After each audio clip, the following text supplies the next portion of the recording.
Hello students, आज हम लोग पढ़ने वाले हैं क्लास 11th के केमिस्ट्री का फर्स्ट चैप्टर जिसका नाम है some basic concept of chemistry. इस वीडियो में हम पढ़ेंगे अनसर्टेनिटी इन मेजरमेंट्स के बारे में। इसके पहले कुछ बेसिक बातें आपके बुक में दी हुई हैं, अगर आप चाहें तो उन्हें एक बार खुद से पढ़ सकते हैं। मेन चैप्टर आपका यहीं से स्टार्ट होता है। तो चलिए फर्स्टली हम लोग पढ़ते हैं साइंटिफिक नोटेशंस के बारे में।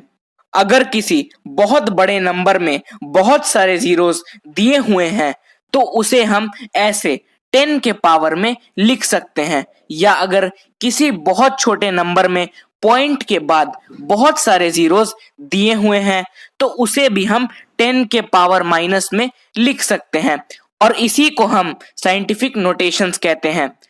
अब किसी ऐसे दो नंबर को मल्टीप्लाई या डिवाइड कैसे करेंगे वो देखिए। तो हम सिंपली मल्टीप्लिकेशन जैसे करते हैं वैसे ही करेंगे, बस 10 के पावर को ऐड कर देंगे। अब देखिए डिवीजन में जो भी 10 के पावर में नीचे है वो अगर ऊपर आएगा तो पावर का साइन चेंज हो जाएगा। अब देखिए किसी ऐसे दो नंबर को ऐड या सब्ट्रैक्ट करने के लिए 10 के पावर वाले को कॉमन लेके कैलकुलेशन करते हैं। इतनी बातें तो सभी को पता होंगी। तो चलिए अब बात करते हैं सिग्निफिकेंट फिगर्स के बारे में। किसी भी मेजरमेंट में जितना भी सर्टेन और अनसर्टेन डिजिट्स होता है उन्हें हम सिग्निफिकेंट फिगर्स या सिग्निफिकेंट नंबर्स कहते हैं।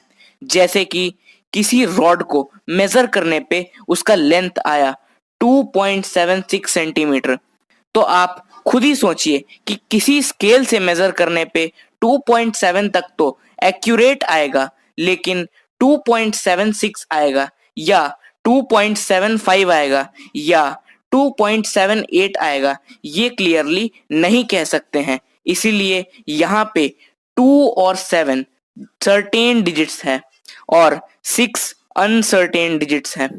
तो हमारा नंबर ऑफ सिग्निफिकेंट डिजिट्स हो जाएगा 3। तो नंबर ऑफ सिग्निफिकेंट डिजिट्स किसी मेजरमेंट में कितना है ये डिसाइड करने का कुछ रूल्स होता है। तो आइए उन रूल्स को एक बार देखते हैं। पहला रूल बोलता है कि जितना भी नॉन जीरो डिजिट्स होता है वो सिग्निफिकेंट होता है। जैसे कि 32673, यहाँ पे नंबर ऑफ सिग्निफिकेंट डिजिट्स 5 होगा। दूसरा रूल बोलता है कि जितना भी जीरोस होता है नॉन जीरो डिजिट्स के बीच में वो सब सिग्निफिकेंट होता है। जैसे कि 620001 या 321.0002, यहाँ पे नंबर ऑफ सिग्निफिकेंट डिजिट्स 9 और 7 होगा।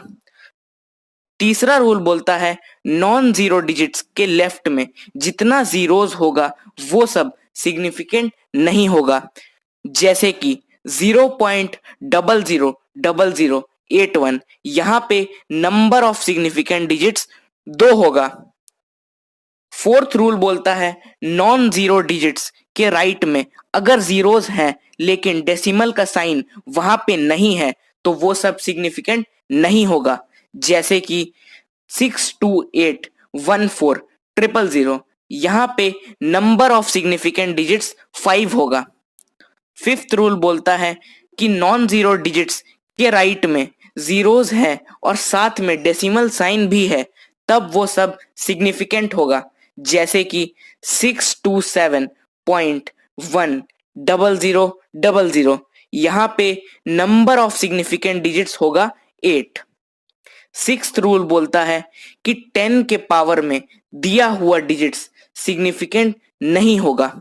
जैसे कि 36 इंटू 10⁻18, यहाँ पे नंबर ऑफ सिग्निफिकेंट डिजिट्स होगा ओनली 2। तो चलिए अब सिग्निफिकेंट नंबर से रिलेटेड एक एग्जांपल देखते हैं। देखिए दिए हुए इन नंबर्स में कितना सिग्निफिकेंट डिजिट्स है ये आपको बताना है। तो देखिए पहले वाले में क्लियर है कि नंबर ऑफ सिग्निफिकेंट डिजिट्स 7 होगा। सेकंड में भी क्लियर है कि 15 होगा, लेकिन थर्ड में 2 होगा क्योंकि लेफ्ट में दिया हुआ जीरोस को सिग्निफिकेंट डिजिट्स में काउंट नहीं किया जाता है। फोर्थ में नंबर ऑफ सिग्निफिकेंट डिजिट्स 1 होगा। फिफ्थ में 3 होगा क्योंकि राइट में बिना डेसिमल साइन के जीरोस को सिग्निफिकेंट डिजिट्स में काउंट नहीं किया जाता है। सिक्स्थ में 8 होगा क्योंकि ये सारे जीरोस डेसिमल साइन के बाद हैं। सेवेंथ में 2 होगा क्योंकि 10 के पावर में दिए हुए नंबर्स सिग्निफिकेंट नहीं होते हैं। 8 में 3 होगा और 9 में 1 होगा। अब बात करते हैं राउंडिंग ऑफ नंबर्स के बारे में। तो राउंडिंग उस प्रोसेस को कहते हैं जिसमें दिया हुआ नंबर को सिग्निफिकेंट डिजिट्स के अकॉर्डिंग मॉडिफाई करते हैं। जैसे कि मान लीजिए हमें कोई नंबर दिया हुआ है जिसका सिग्निफिकेंट डिजिट्स 5 है और हमें उसे 3 सिग्निफिकेंट डिजिट्स में लिखना है, तो इसके लिए हम राउंडिंग प्रोसेस का यूज करेंगे। किसी भी दो नंबर को मॉडिफाई करने के लिए कुछ रूल्स होता है, तो चलिए उन रूल्स को देखते हैं। मान लीजिए कि इस नंबर को हमें 3 सिग्निफिकेंट डिजिट्स नंबर में बदलना है, तो सबसे पहले हम 3 डिजिट्स के बाद वाले नंबर को देखेंगे। तो यहाँ पे 8 है यानी 5 से ज्यादा है, तो हम 1 इंक्रीज करके उसके बाद जीरोस पुट कर देंगे, तो ये चेंज हो जाएगा 3 सिग्निफिकेंट डिजिट्स में। अब देखिए मान लीजिए कि ये नंबर दिया हुआ है और हमें इसे भी 3 सिग्निफिकेंट डिजिट्स में चेंज करना है, तो फिर से चेक करेंगे 3 डिजिट्स के बाद वाले नंबर को। तो यहाँ पे 3 है जो कि 5 से कम है, इसलिए हम बिना 1 इंक्रीज किए डिजिट्स को वैसे ही उतार के 3 डिजिट्स के बाद जीरोस लगा देंगे। अब देखिए हमें इन दो नंबर्स को भी 3 सिग्निफिकेंट डिजिट्स में राउंड करना है, तो 3 डिजिट्स के बाद वाले नंबर को देखेंगे। तो यहाँ पे तो 50 है।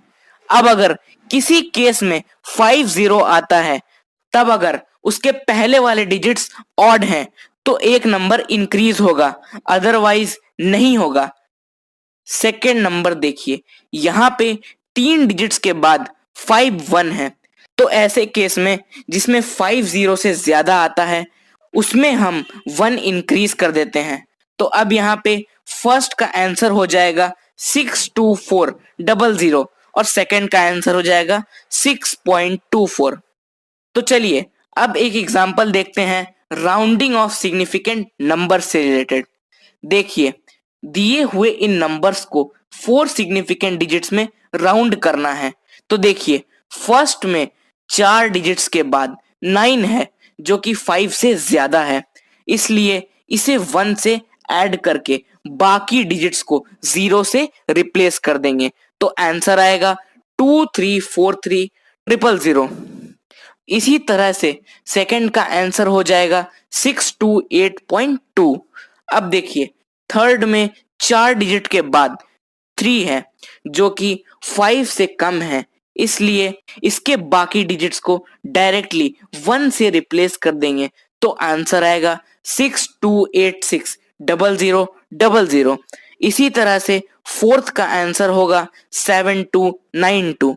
अब देखिए फिफ्थ में 4 डिजिट्स के बाद 53 है जो कि 50 से ज्यादा है, इसलिए इसे 1 से ऐड करके बाकी डिजिट्स को 0 से रिप्लेस कर देंगे, तो हमारा आंसर आ जाएगा 16280000। अब बात करते हैं significant digits in arithmetic operations के बारे में। कभी भी एडिशन या सब्ट्रैक्शन यूजुअली परफॉर्म करने के बाद जो आंसर आता है हम उसे भी राउंड यानी चेंज करते हैं सिग्निफिकेंट डिजिट्स के अकॉर्डिंग। कैसे, आइए देखते हैं। ये देखिए इन 3 नंबर्स को नॉर्मली सम करने पे आता है 218.2609, लेकिन अगर सिग्निफिकेंट टर्म्स की बात करें तो इस इक्वेशन में डेसिमल के बाद जितना स्मॉलेस्ट डिजिट है उतना ही आंसर में भी होना चाहिए। तो देखिए यहाँ पे मिनिमम डिजिट 1 है डेसिमल के बाद, तो उतना ही हमारा आंसर में भी होना चाहिए, तो हम इसे उतना ही डिजिट के अकॉर्डिंग राउंड यानी चेंज करेंगे, तो आएगा 218.3। ये तो था एडिशन और सब्ट्रैक्शन के लिए। अब बात करते हैं मल्टीप्लिकेशन और डिवीजन के बारे में। देखिए, ये एक इक्वेशन है जिसको सॉल्व करने पे हमारा आंसर आ रहा है 2.5733। तो अब हमें इसे सिग्निफिकेंट डिजिट्स के अकॉर्डिंग राउंड यानी चेंज करना है। तो देखिए, मल्टीप्लिकेशन और डिवीजन में राउंडिंग करने का अलग रूल होता है। देखिए, इस इक्वेशन में जितना स्मॉलेस्ट डिजिट होगा उतना ही आंसर में भी होना चाहिए। तो देखिए, यहाँ पे मिनिमम डिजिट 2 है इस इक्वेशन में, तो हमारा आंसर में भी 2 ही सिग्निफिकेंट डिजिट होना चाहिए।